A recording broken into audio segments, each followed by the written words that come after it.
नमस्कार दोस्तों, आपका हमारे यूट्यूब चैनल में स्वागत है। दोस्तों आज हम लोग बीपीएससी टीआरई 3.0 यानी कि बिहार शिक्षक बहाली परीक्षा के लिए सामाजिक विज्ञान विषय से संबंधित महत्वपूर्ण प्रश्नों का अभ्यास करेंगे, जो आने वाले एग्जाम के लिए काफी लाभप्रद होंगे। अगर दोस्तों आप हमारे चैनल पर पहली बार आए तो प्लीज आप हमारे चैनल को सब्सक्राइब कर लीजिए, जिससे हमारे आगे की वीडियो आपको मिलते रहें। देखते हैं दोस्तों पहला प्रश्न दोस्तों है, गुप्त सम्राट जिसने हूणों को पराजित किया था। तो ऑप्शन है समुद्रगुप्त, वी चंद्रगुप्त द्वितीय, सी स्कंदगुप्त, डी रामगुप्त। दोस्तों बात करें स्कंदगुप्त की, दोस्तों स्कंदगुप्त जो है ये गुप्त वंश का अंतिम प्रतापी शासक था। और स्कंदगुप्त के राज्यारोहण के तुरंत बाद स्कंदगुप्त को जो है हूणों के आक्रमण का सामना करना पड़ा। 466 ईस्वी में जो है स्कंदगुप्त ने हूणों को परास्त किया था। तो यहां पे दोस्तों हमारा जो राइट आंसर दोस्तों है वो है हमारा ऑप्शन सी स्कंदगुप्त के द्वारा 466 ईस्वी में जो है हूणों को पराजित किया गया था, और ये गुप्त वंश का अंतिम प्रतापी शासक थे। नेक्स्ट दोस्तों है, अलाउद्दीन खिलजी के आक्रमण के समय देवगिरी का शासक कौन था। दोस्तों अलाउद्दीन खिलजी के समय जो देवगिरी का शासक था वो दोस्तों था रामचंद्र देव। ऑप्शन बी दोस्तों यहाँ पे सही है। और रामचंद्र देव को जो है रामदेव भी कहा जाता है, और भारत की ये देवगिरी के यादव वंश का शासक था। तो ऑप्शन बी दोस्तों सही है। नेक्स्ट दोस्तों है, शेर ए पंजाब के नाम से इनमें से कौन मशहूर थे। तो ऑप्शन है Rajguru, B Bhagat Singh, C Lala Lajpat Rai, D Udham Singh. दोस्तों लाला लाजपत राय एक राष्ट्रवादी राजनेता और वकील और लेखक के रूप में इन्होंने भारत में अपना अमूल्य योगदान दिया, और पंजाब में अनेक कार्यों के किए जाने के कारण इनको जो है शेरे पंजाब या पंजाब केसरी भी कहा जाता है। तो दोस्तों यहां पे हमारा जो राइट आंसर दोस्तों है वो है हमारा ऑप्शन सी लाला लाजपत राय। अगला प्रश्न दोस्तों है, अजात शत्रु के वंश का नाम क्या था। तो ऑप्शन है Maurya, B Haryanka, C Nanda, D Gupta. दोस्तों अजात शत्रु हर्यक वंश के संस्थापक बिंबिसार का पुत्र था, और उसने अपने पिता की हत्या कर मगध की सत्ता को प्राप्त किया था, और पिता की हत्या करने के कारण उसे पितृहंता भी कहा जाता है। तो दोस्तों यहां पे हमारा राइट आंसर दोस्तों है वो है हमारा ऑप्शन वी हर्यक वंश। नेक्स्ट दोस्तों है, फिरोज शाह तुगलक द्वारा स्थापित दारू उल सफा क्या था। तो ऑप्शन एक दानशाला, वी खराती अस्पताल, सी पुस्तकालय, डी तीर्थ यात्रियों के लिए एक अतिथि गृह। दोस्तों फिरोज शाह तुगलक के द्वारा जो स्थापित दारू उल सफा दोस्तों था ये एक खैराती अस्पताल था। तो दोस्तों यहां पर जो राइट आंसर दोस्तों है वो है ऑप्शन बी एक खैराती अस्पताल। और फिरोज शाह तुगलक के द्वारा भारत में सबसे ज्यादा नहरों का निर्माण करवाया गया था। नहरों का नेटवर्क के लिए भी जो है फिरोज शाह तुगलक को जाना जाता है।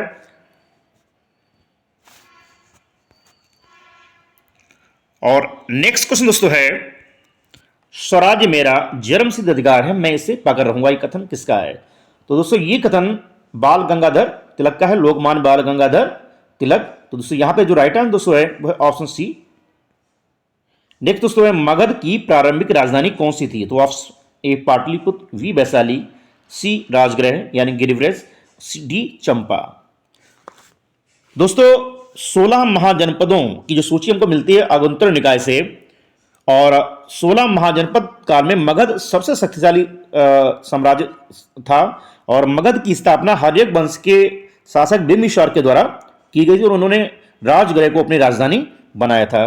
तो दोस्तों यहां पे हमारा जो राइट आंसर दोस्तों है वो दोस्तों है ऑप्शन सी राजगृह या गिरिव्रज।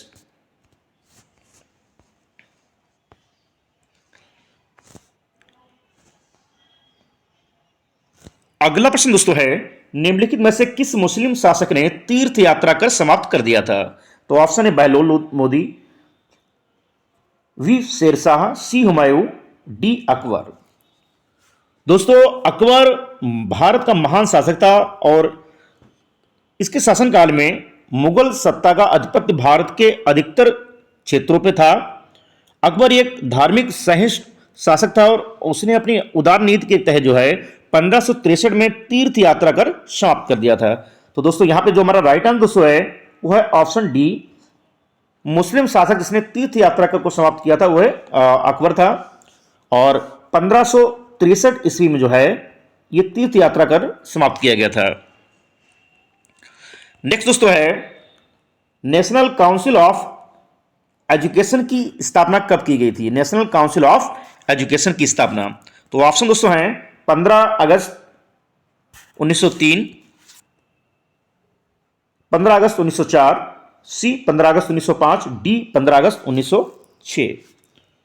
दोस्तों 15 अगस्त 1906 में राष्ट्रीय शिक्षा परिषद नेशनल काउंसिल ऑफ एजुकेशन की स्थापना की गई थी, और इस परिषद का मुख्य उद्देश्य था राष्ट्रीय नियंत्रण के तहत जनता को इस तरह की साहित्यिक, वैज्ञानिक एवं तकनीकी शिक्षा देना जो राष्ट्रीय जीवन धारा से जुड़ी हो। तो यहां पे हमारा जो राइट आंसर दोस्तों है वो दोस्तों है हमारा ऑप्शन डी, 15 अगस्त 1906 को जो है नेशनल काउंसिल ऑफ एजुकेशन की स्थापना की गई थी।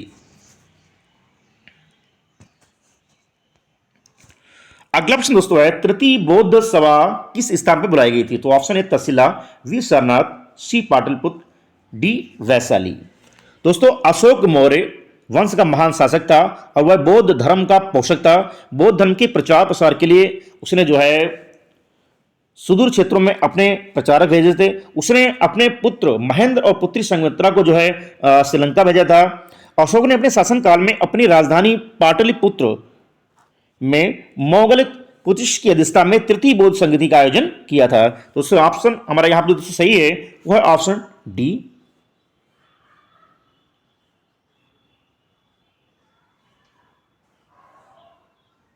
ऑप्शन सी दोस्तों सही है, पाटलिपुत्र।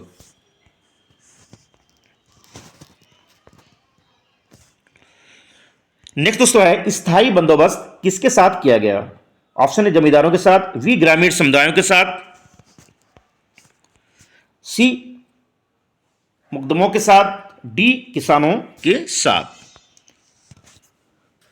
तो दोस्तों यहां पे हमारा जो राइट आंसर दोस्तों है वो है ऑप्शन ए, जमींदारों के साथ। ये स्थायी बंदोबस्त जो है लॉर्ड कॉर्नवालिस के द्वारा प्रारंभ किया गया था, जिसको इस्तेमारी बंदोबस्त भी कहा जाता है या स्थायी बंदोबस्त कहा जाता है। ये लॉर्ड कॉर्नवालिस के द्वारा स्थापित किया गया था, और लॉर्ड कॉर्नवालिस को भारत में सिविल सेवा का जनक भी कहा जाता है।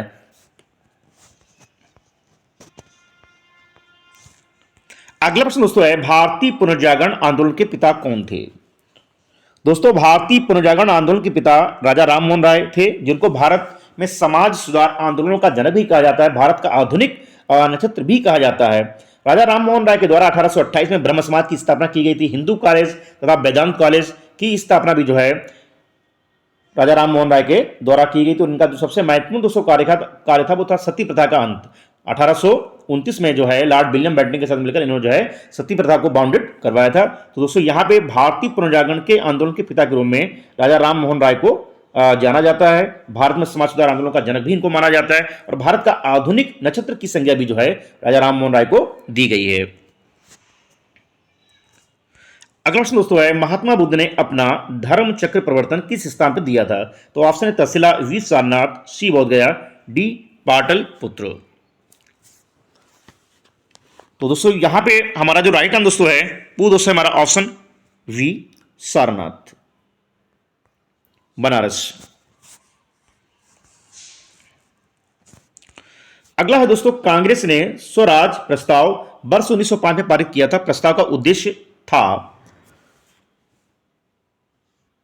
अपने लिए संविधान बनाने का अधिकार, परंतु ऐसा नहीं हुआ। वी सुशासन सुनिश्चित करना, सी उत्तरदायी सरकार, डी स्वयं की सरकार। तो दोस्तों यहां पे मेरा जो राइट आंसर दोस्तों है वह है ऑप्शन बी, सुशासन सुनिश्चित करना। ऑप्शन बी दोस्तों सही है।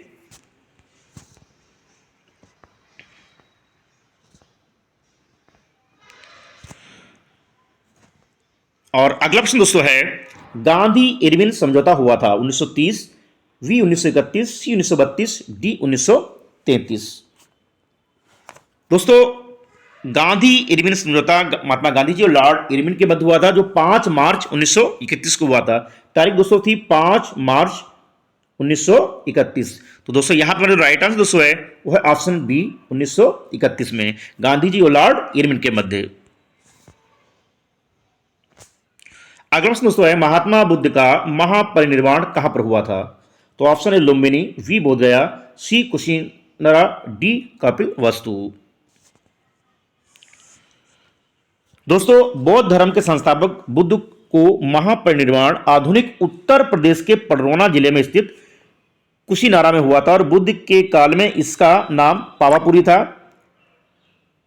तो दोस्तों यहां पे हमारा जो राइट आंसर दोस्तों है वो दोस्तों है हमारा ऑप्शन सी कुशीनारा, जिसे पहले पावापुरी के नाम से जाना जाता था। अगला प्रश्न दोस्तों असहयोग आंदोलन शुरू किया गया था 1918 में, बी 1920 में, सी 1921 में, डी 1922 में।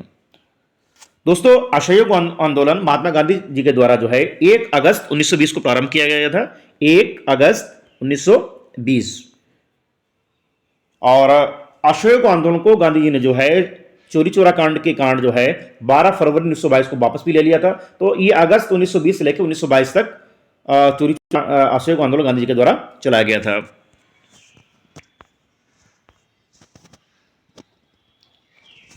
अगला प्रश्न दोस्तों है निम्नलिखित में से कौन सा गोलमेज सम्मेलन 1932 में हुआ था।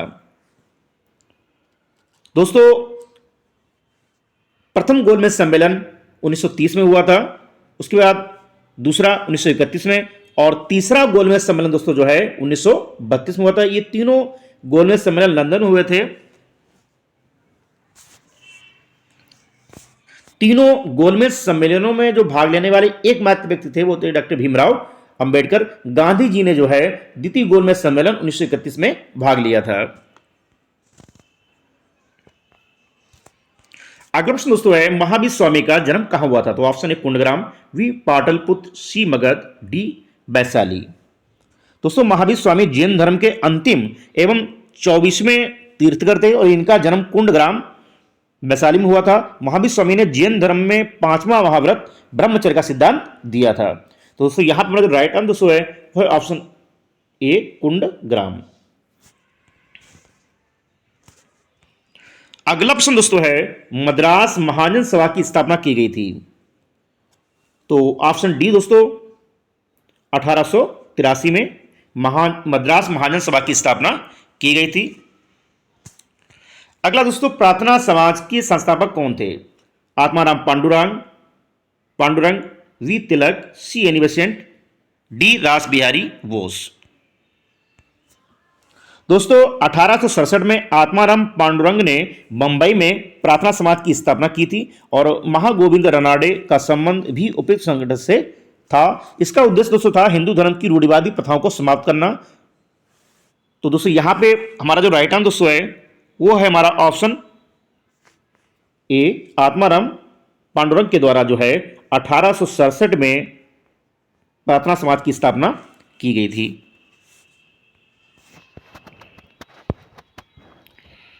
अगला प्रश्न दोस्तों है निम्नलिखित में से कौन सा एक हड़प्पा का बंदरगाह था। तो दोस्तों यहां पे बंदरगाह की बात करें, डॉकयार्ड की दोस्तों बात करें तो दोस्तों लोथल। और लोथल दोस्तों ये गुजरात में स्थित है, लोथल रोपड़ पंजाब में है और लोथल दोस्तों जो है ये गुजरात में पड़ता है, जो सिंधुकालीन या हड़प्पा कालीन सभ्यता का एक बंदरगाह था।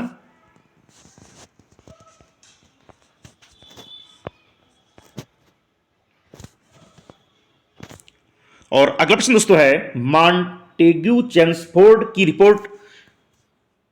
ऑप्शन ए भारतीय स्वतंत्रता अधिनियम 1947 का आधार बनी, वी भारतीय परिषद अधिनियम 1909 का आधार बनी, सी भारत सरकार अधिनियम 1919 का आधार बनी, डी भारत सरकार अधिनियम 1935 का आधार बनी। दोस्तों यहां पे हमारा जो राइट आंसर दोस्तों है वो दोस्तों हमारा ऑप्शन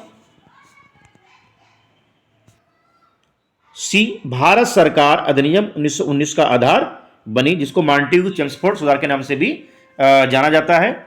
तो ऑप्शन सी दोस्तों सही है।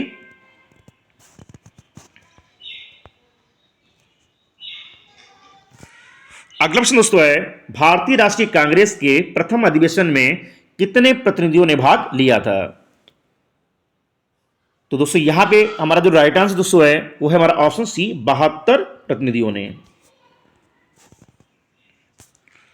अगला है दोस्तों कल्हड़ की पुस्तक का नाम क्या था। तो ऑप्शन है अर्थशास्त्र, बी इंडिका, सी पुराण, डी राज तरंगिणी। दोस्तों कल्हड़ जो राज तरंगिणी दोस्तों पुस्तक है, ये इसके लेखक कल्याण हैं, जो कश्मीरी कवि थे, लेखक थे। और ये कश्मीर के लोहार वंश के शासक हर्ष के दरबारी कवि थे। और राज तरंगिणी में भारत के प्राचीन इतिहास का व्यवस्थित उल्लेख मिलता है। तो दोस्तों यहां पे हमारा जो राइट आंसर दोस्तों है वो है ऑप्शन डी, राज तरंगिणी।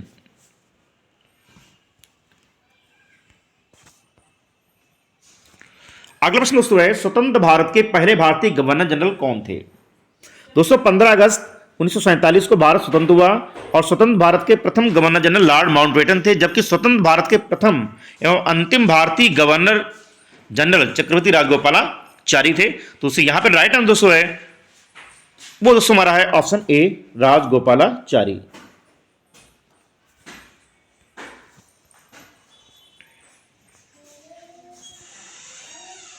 नेक्स्ट दोस्तों है, किस अभिलेख में रुद्रामन प्रथम की विविध उपलब्धियां वर्णित हैं? तो ऑप्शन है जूनागढ़, बी भीतरी, सी नासिक, डी सांची का स्तूप। दोस्तों रुद्रामन का जो प्रथम इसमें उपलब्धियां वर्णित दोस्तों हैं वो है रुद्रामन का जूनागढ़ अभिलेख। तो ऑप्शन ए दोस्तों सही है। अगला प्रश्न दोस्तों है, गुलाम वंश का प्रथम शासक कौन था? दोस्तों मोहम्मद गोरी के भारत साम्राज्य का स्वामी और उसका महत्वपूर्ण गुलाम कुतुबुद्दीन ऐबक था। और गोरी की मृत्यु के पश्चात कुतुबुद्दीन ऐबक जो 1206 से लेकर 1210 तक जो है इसने गुलाम वंश की स्थापना की, जिसको मामलुक वंश भी कहा जाता है। तो यहाँ पे जो राइट आंसर है वो है ऑप्शन ए, कुतुबुद्दीन ऐबक। और लास्ट क्वेश्चन दोस्तों है, अभिनव भारत से कौन संबंधित है? तो ऑप्शन है B D Savarkar, C R Das, B C Tilak, A C Bose. दोस्तों महाराष्ट्र में विनायक दामोदर सावरकर ने 1904 में, ये जो अभिनव भारत दोस्तों है ये 1904 में स्थापित हुआ था। और अभिनव भारत संगठन के सदस्य पीएन वापट बम बनाने की कला सीखने के लिए पेरिस गए थे और बंगाल में पी मित्रा ने अनुशीलन समिति का गठन किया था, जिसका उद्देश्य था खून का बदला खून। तो दोस्तों यहाँ पे जो राइट आंसर दोस्तों है वो हमारा है option A, B D Savarkar. तो दोस्तों ये थे भारतीय इतिहास से संबंधित महत्वपूर्ण प्रश्न जो आने वाले बीपीएससी टीआरई 3.0 एग्जाम के लिए काफी लाभप्रद होंगे। अगर दोस्तों आपको हमारा वीडियो अच्छा लगा प्लीज वीडियो को लाइक कीजिए, शेयर कीजिए, चैनल को सब्सक्राइब कीजिए। मिलते हैं दोस्तों नेक्स्ट वीडियो में। Thank you.